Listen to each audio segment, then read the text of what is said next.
Hi, it's Teacher KJ and welcome to the KJ Teacher channel. Great day to all the teachers out there, especially to those who are having such a challenging time coping with this sudden need to migrate from physical classrooms to online ones. I know this is especially difficult for those who don't consider themselves to be techie or those who think they don't have the tools to make relevant materials for their students. This video is for you. I'm here to let you know 7 things you might not have known you can do in Microsoft PowerPoint. I'm still using the 2016 version as my laptop is 5 years old, but even then, there are functions here that can be quite useful in preparing our online materials. Anyway, PowerPoint is as available and familiar to teachers as chalk and manila papers used to be. Let's get on with our list. The first thing you can do with PowerPoint is to use it to edit pictures and remove their background. You can always download transparent PNG files, but there are times when you need to remove parts of certain pictures for a better looking presentation. All you need to do is go to the Format tab and click the Remove Background icon. Resize the box around the picture to identify the area you want to include in the presentation. Click Mark Areas to Keep and use the pencil to draw points or lines around the picture for areas that you want to be kept. The violet colored areas will be removed. You may also click the Mark Areas to Remove to select parts of the picture that you don't want to include.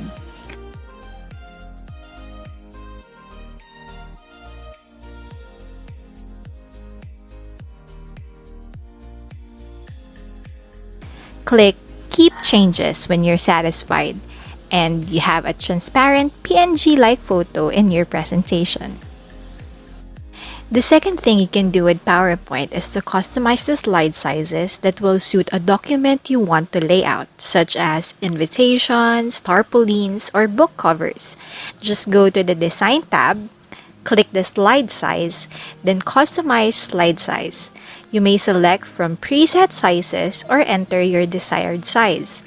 You may also edit the orientation from portrait to landscape.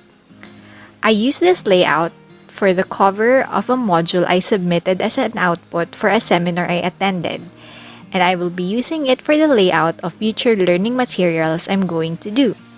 It's a user-friendly substitute for those who are intimidated with Photoshop and other similar applications.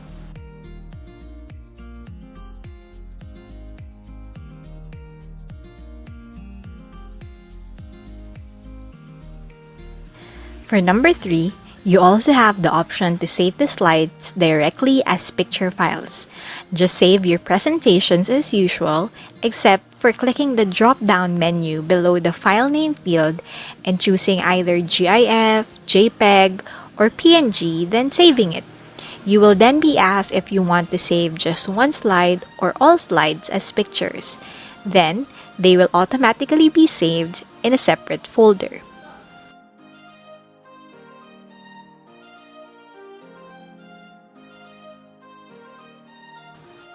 The fourth on our list is that you may also save a PowerPoint presentation as a slideshow. This way, if you send the file to students or even fellow teachers, they'll just be able to view the presentation without being able to edit the slides. Just save the file as a PowerPoint show by finding it in the drop-down menu below the file name field.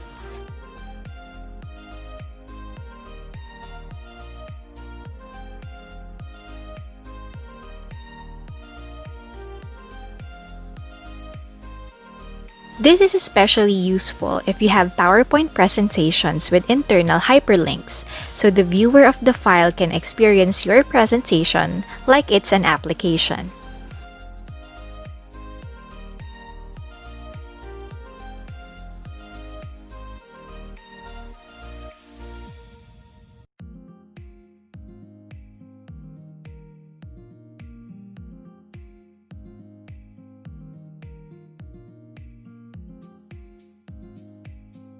Number 5.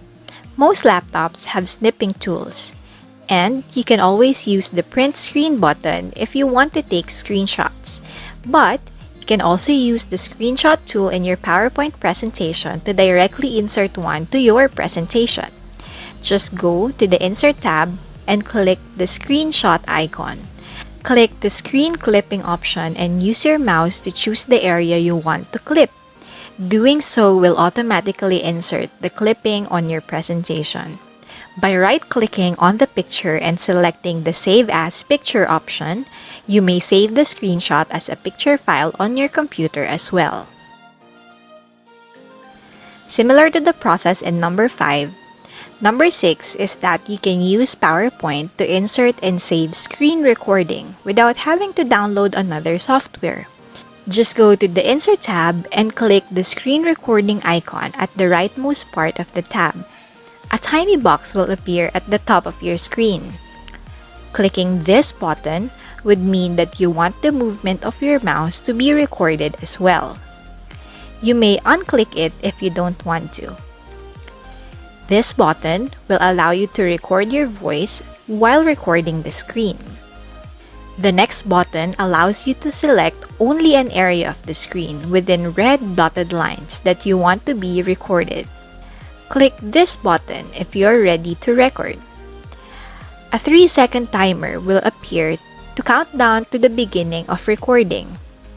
Note that it tells you the keys you need to click to stop the screen recording. Everything you do in the area you selected will be recorded.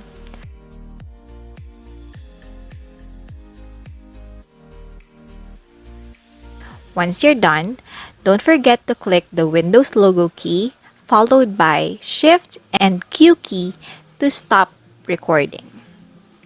The screen recording will automatically be inserted to your slides. You may also save this video by right-clicking on it and choosing the Save Media As option, then saving the file.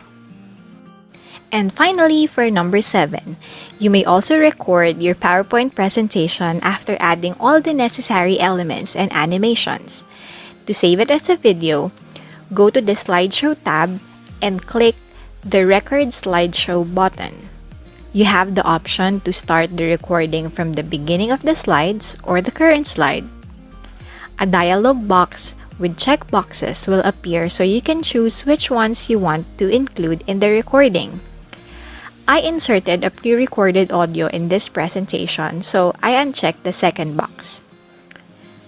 After clicking Start Recording, you will see a tiny window at the upper left corner of the screen, which are command buttons for Next Animation, pausing the recording, a timer for the current slide, previous animation, and a timer for the entire recorded slideshow. After recording the slides, you may click X. Then, you will be asked to save the timing. And then, save your presentation as usual, except for clicking the drop-down menu below the file name field and choosing a video format that you want. I usually choose MPEG-4. A loading bar will appear at the bottom of the screen once you click Save to let you know the saving progress. The video is saved once the loading bar disappears. I know that this may not be all of the functions in PowerPoint, but I think that just this bit is enough to cover the basics. At the very least, these are now 7 things you definitely know you can do with PowerPoint presentations. I hope you learned a few things in this video that will be useful for you in the new normal classroom. Thank you for sticking around and see you next time here with me, Teacher KJ, at the KJ Teacher channel.